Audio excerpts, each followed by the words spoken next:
American യൂണിവേഴ്സിറ്റികളിലെ മുസ്ലിം സ്റ്റുഡൻസിൻ്റെ MSc അവരുടെ ഒരു conference ഹാളാണ് രംഗം.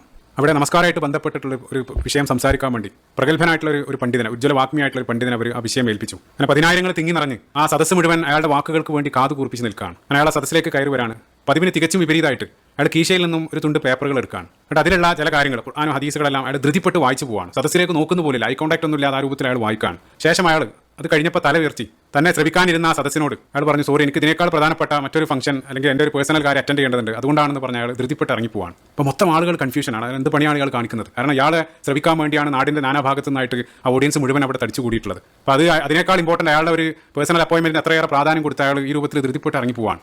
അപ്പോൾ അവർ മുഴുവൻ തമ്മിൽ സംസാരിക്കാനെല്ലാം തുടങ്ങിയ സമയത്ത് അയാൾ ഒരു അല്പം കഴിഞ്ഞപ്പോൾ അയാൾ വീണ്ടും ആ വേദിയിലേക്ക് കയറി അയാൾ അവരോട് പറഞ്ഞു, ഞാനിപ്പോൾ ചെയ്ത ഒരു കാര്യം നിങ്ങൾ അങ്ങേറ്റം ഒഫൻഡ് ചെയ്ത് നിങ്ങൾ അങ്ങേറ്റം വേദനിപ്പിച്ചിട്ടുണ്ടാവില്ലേ, എനിക്കറിയാം. പക്ഷേ നമ്മൾ ചിന്തിക്കേണ്ട ഒരു കാര്യം, ഇതേ കാര്യമാണ് നമ്മളിൽ പല ആളുകളും ദിനേന നമസ്കാരത്തിൽ അള്ളാൻ്റെ മുമ്പിൽ ചെയ്തുകൊണ്ടിരിക്കുന്നത്. ധൃതിപ്പെട്ട് വന്ന് എന്താണെന്ന് ഉരുവിടുന്നതെന്ന് അറിയാതെ എന്തൊക്കെയോ പെട്ടെന്ന് ധൃതിപ്പെട്ട് പാരായണം ചെയ്ത് നമ്മുടെ ഭൗതികമായിട്ടുള്ള എന്തെങ്കിലും ബാക്കി ചെയ്യാനുള്ള കാര്യത്തിലേക്ക് നമ്മൾ ഓടുകയാണ്. അള്ളാഹുമായിട്ടുള്ള സംഭാഷണത്തിൽ യാതൊരു പ്രാധാന്യം നമ്മൾ നൽകുന്നില്ല. എവിടെയാണ് നിൽക്കുന്നതെന്നുള്ള ഒരു ബോധ്യം പോലും ഇല്ലാതെയാണ് പല ആളുകളും നമസ്കരിച്ചുകൊണ്ടിരിക്കുന്നത്. ഒരുപക്ഷേ അയാൾ മണിക്കൂറുകൾ ദൈർഘ്യമുള്ള ഒരു പ്രഭാഷണം നൽകുന്നതിനേക്കാൾ പല ആളുകളെയും സ്വാധീനിച്ചിട്ടുണ്ടാവുക തുടക്കത്തിൽ അയാൾ നൽകിയൊരു പാഠമായിരിക്കും. അപ്പോൾ നമ്മൾ ചിന്തിക്കേണ്ട ഒരു കാര്യം, ഇപ്പോൾ നമ്മളിൽ പല ആളുകൾ 20 അല്ലെങ്കിൽ 30, 40, 50 വർഷമായിട്ട് നമ്മൾ നമസ്കരിച്ചുകൊണ്ടിരിക്കുകയാണ്. അപ്പോൾ മറ്റേതൊരു ഭൗതികമായിട്ടുള്ളൊരു കാര്യം നമ്മൾ ഇത്രയേറെ വർഷം ഇത്രയേറെ തവണ ദിനേന എന്നുള്ള രൂപത്തിൽ നമ്മൾ ചെയ്തുകൊണ്ടിരിക്കുകയാണെങ്കിൽ, അപ്പോൾ നമ്മുടെ ഒരു ഭാഷയിൽ ആ വിഷയത്തിൽ അയാൾ പുലിയാണെന്ന് പറയും. അതായത് അതിൻ്റെ A to Z അയാൾക്ക് അറിയായിരിക്കും, ആ രൂപത്തിലാണ്.